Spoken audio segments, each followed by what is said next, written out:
Good evening, and welcome to your AIDailyPress evening podcast for January 9, 2026. I'm your host, Walter.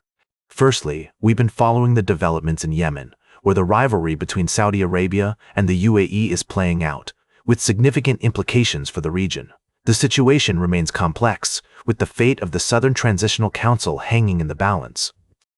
Secondly, we examined the complexities of the United States foreign policy under the current administration, focusing on the concept of America first. This strategy aims to prioritize American interests on the global stage while avoiding prolonged military engagements. However, critics argue that it risks undermining global alliances and could lead to a power vacuum. Lastly, we've been reporting on the escalating protests in Iran, where thousands have taken to the streets demanding change.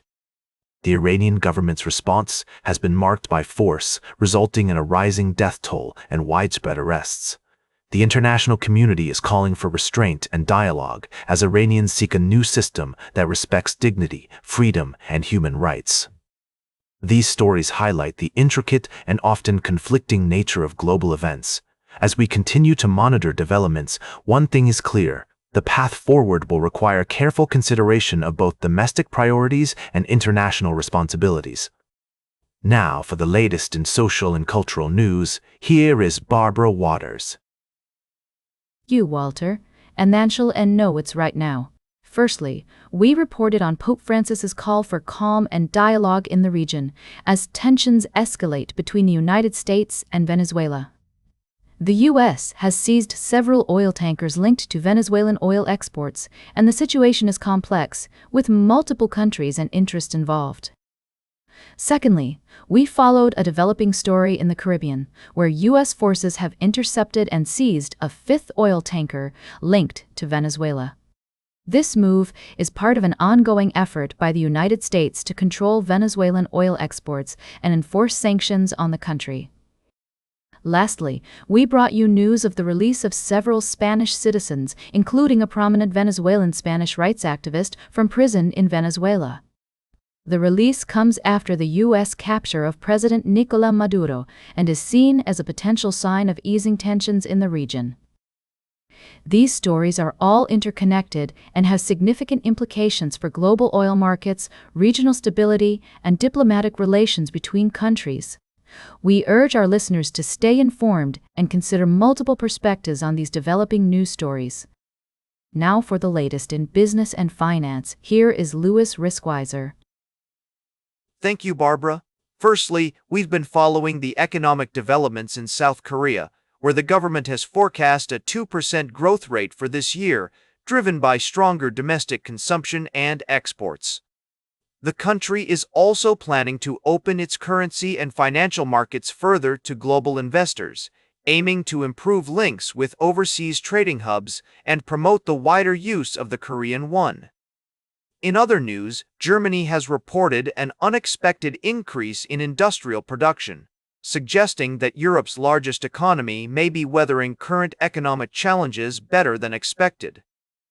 Meanwhile, negotiations between the U.S. and China are set to continue, with both sides aiming to resolve outstanding issues and stabilize trade relations.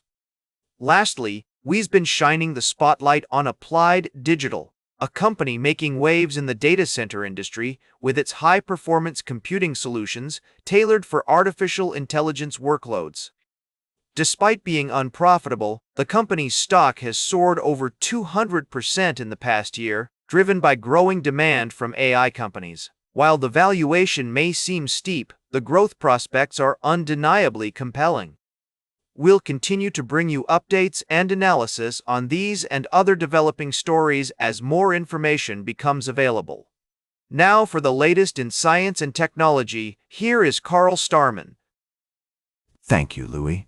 Firstly, we looked at the groundbreaking discovery by the Vera C. Rubin Observatory of an asteroid that spins at an unprecedented rate, challenging our current understanding of these ancient celestial bodies. This finding has significant implications for our knowledge of asteroid collisions, internal compositions, and the early solar system itself. Next, we explored a fascinating innovation in space technology with the introduction of CarbSar, a new UK satellite developed by Oxford Space Systems and Surrey Satellite Technology Limited. Equipped with a novel mesh radar antenna, CarpSAR has the ability to image the ground in all weather conditions and at night, making it a game-changer for applications such as military intelligence and environmental monitoring. Lastly, we touched on another exciting development in space exploration. Although, unfortunately, our summary tonight will focus on the first two stories due to time constraints. The discovery of the fast-spinning asteroid and the launch of CarpSAR represent just a couple of examples of how our understanding of the universe and technological capabilities are continually evolving. Now for the latest in sports, here is Howard Closewell. Thank you, Carl. We've been analyzing three crucial matchups: the Jacksonville Jaguars versus the Buffalo Bills, the Green Bay Packers against their longtime rivals, the Chicago Bears, and also taking a look at the Chargers' chances in the postseason. Our expert analysis suggests that the Bills have an edge over the Jaguars thanks to Josh Allen's exceptional play, while the Packers have a slight advantage over the Bears with Jordan Love's return. However, we must note that all these games have the potential to be closely contested, and upsets are always possible in the playoffs. Our sports model predicts a high-scoring affair between the Packers and the Bears, with the total going over 44 points. We'll continue to follow these stories and provide updates as necessary. Good night. Now for the latest in travel and human interest, here is Charles Curall. Thank you, Howard. Firstly, we looked at a story from Leicestershire County Council in the UK, where a senior Reform UK councillor, Carl Abbott, faced criticism for his comments regarding Muslim prayers in primary schools. The controversy highlighted the importance of respect, understanding, and open communication in addressing sensitive topics within our diverse communities. In another story, we delved into a rare medical condition known as auto-brewery syndrome, where a man from Massachusetts found himself producing alcohol in his body without consuming any drinks. This extraordinary case was treated with an unconventional approach: fecal transplants, which successfully resolved the man's symptoms by replacing his alcohol-producing gut bacteria with a healthier mix. Lastly, we touched on a tragic event that sparked outrage and calls for change, emphasizing the need for empathy, understanding, and inclusivity in building stronger communities. These stories showcase the complexities of human experience, from the intricacies of community dynamics to the mysteries of medical science. As we continue to explore and learn more about the world around us, we may uncover even more surprising ways to address the challenges we face. Now for the latest in fashion and entertainment, here is Joan Streams. Thank you, Charles. First up, we've got Kendall Jenner's BFF, Tessa Thompson, attending an exclusive Chanel event at a luxury hotel, where Gracie Abrams and Lily Allen brought the house down with their performances. It was a night to remember, folks. Next, we're talking power dressing with Meryl Erlanger, the stylist behind Meryl Streep's iconic looks. This year, it's all about polished power dressing, strong shoulders, sharp tailoring, and comfort. Yes, you read that right, comfort. No more sacrificing style for sore feet. And speaking of shoes, statement shoes are back, baby. Artful, sculptural, and intentional designs that make a statement without making your feet cry. We're loving it.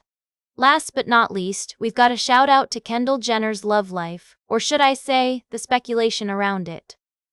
Our advice: focus on your own love life, folks, and let Kendall live hers. Thanks for tuning in to the AI Daily Press. Now for the latest in nature and environment, here is David at Nature. Thank you, Joan. Firstly, we explored the incredible world of scientific discovery, where researchers at the Swiss Federal Institute of Technology, Zurich, made a groundbreaking achievement in controlling optical forces using meta-optics. This innovation has far-reaching implications for fields like nanophotonics, quantum technology, and materials science. Next, we delved into the alarming decline of garden plant diversity in the UK, where more than half of previously grown plants are no longer available for sale.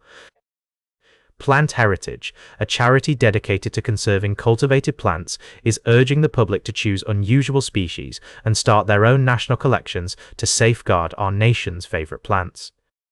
Lastly, we touched upon an extraordinary story of scientific collaboration, where researchers discovered new species on a deep-sea expedition to Cuba, joined by none other than Fidel Castro. This remarkable tale highlights the power of discovery that can bring people together from all walks of life. These stories remind us of the vast mysteries waiting to be uncovered and the importance of preserving our planet's biodiversity.